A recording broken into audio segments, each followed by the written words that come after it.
काकाजीकडे जेव्हा मी ना कार्य घेतले, त्यांच्याकडे गेले, त्यांना सांगितले माले का बेटा हा कार्य ह्या मार्गामध्ये मरावं लागते, पण तू म्हणे तत्व शब्द नियमानं मरावं लागते.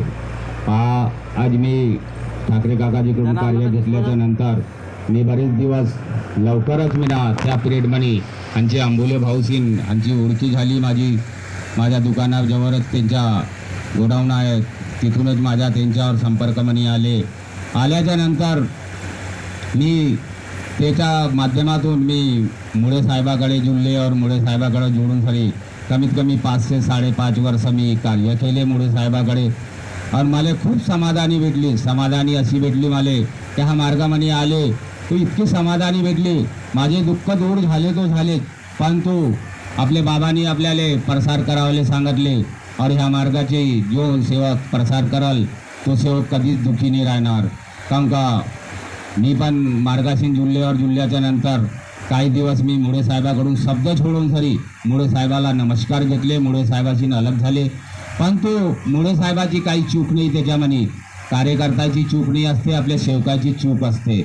मी काही कारणामुळे सेवकाच्या कारणामुळे मी मुळे साहेबाशी दूर झाले. आज बी मी मुळे साहेबाला नेहमी त्याला नमन करता, त्याच्या मी इज्जत करता, त्यांच्यासोबत मी नेहमी चांगली गोष्ट करता.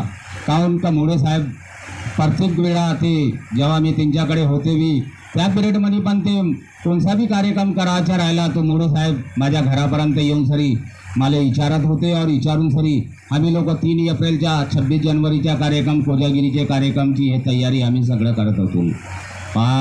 एक वेळा जेव्हा कोजागिरीच्या टायमामध्ये असे माझे काही सेवक लोक मुळे साहेबाकडले काही सेवक जेव्हा माझ्याशी रुठून गेले, त्यांना असं सोचले का हा एक साधा सेवक आहे हा का मुंसरी असे ते स्वतःच मनमोठाव केले. त्या पिरियडमध्ये मी हे ना नाही सांगताना बी मी त्या कोजागिरीच्या कार्यक्रमामध्ये जेव्हा पैसे दिले और मी गेले त्या कार्यक्रमामध्ये गेल्याच्या नंतर मी तिची पूर्ण सामग्री केली और पूर्ण स्वयंपाक करून सरी पूर्ण दूध आटवले, 40-50 लिटर दूध आटवले, पूर्ण स्वयंपाक केल्याच्या नंतर जेव्हा मी एका असा अलग बसले मी त्या टायमामध्ये माझ्याजवळ अंबुले भाऊ आले और ते म्हणू लागले का कोवडे भाऊ तुम्ही जाल नको. तुम्ही ना त्याला ह्याच शब्दामध्ये म्हणले का मी कशाला जाईन, मी ना पैसा दिले इथं और मी ना काम केले ते जेवण करूनच जाईन असा म्हणून मी जेव्हा बोलले मी तेले त्या टायमामध्ये माझ्या ह्याला का वाटला और का नाही वाटला हे सेवकाला.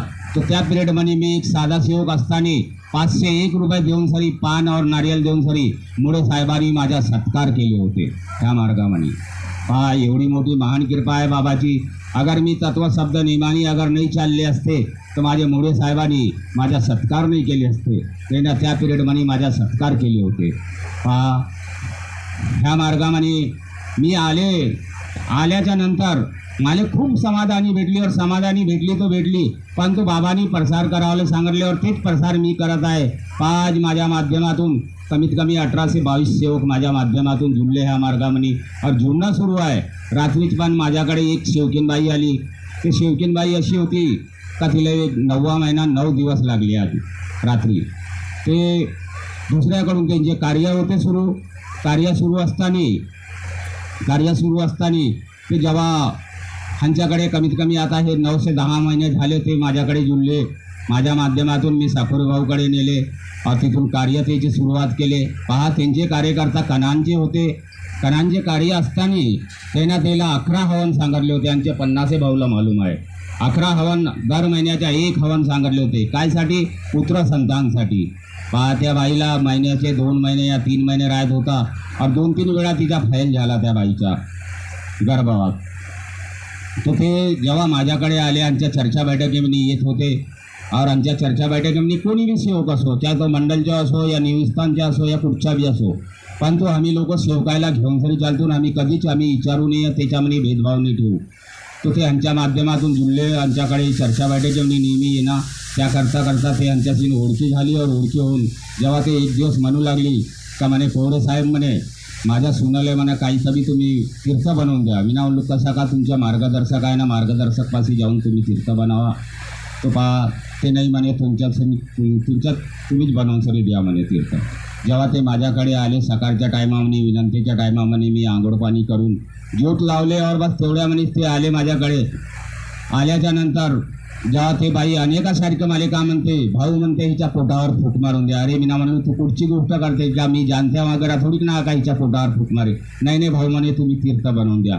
तर मी तिला तीर्थ बनवून दिले. त्या तीर्थ म्हणे तिला आराम झाला. और आज ती बाईले 9वा महिना चालू आहे.